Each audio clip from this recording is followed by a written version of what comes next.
Hammaga xayrli kechman, qadrli любимчиklarim. Hayit yaqin deb singlim 3 kundan beri xina qo'yib qo'ying deydi bechora. Bilmadim, xina qo'yishni bilmayman dedim-da keyin.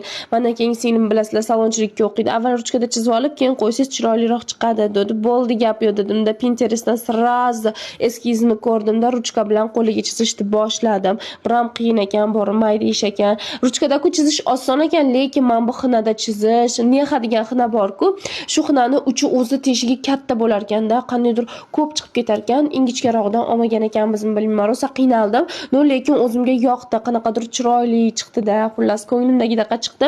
Sizlarga maslahat beraman, avval ruchkada chizib, keyin qo'ysanglar chiroyli bo'lar ekan. Hammani kelayotgan hayit ayyomi bilan tabriklayman o'rtoqlar. Sizlar ham bizga o'xshab opa-singillar bir-biringlarga xina qo'yishni boshladinglarmi? Avvaliga faqat bitta barmog'iga qo'ydim. Qarasam bu tomoni pustoy bo'lib qolar ekan. Shuning uchun bu tomoniga ham amallabgina eskizsiz ham xinani o'zi bilan chizib tashladim va natijasi vola o'zinglar baho berishinglar mumkin. Menga yoqdi, sizlargachi yoqdimi yoki yo'qmi? Xina chizish qo'limdan kelar ekanmi? Kommentda fikringlarni kutib qolaman.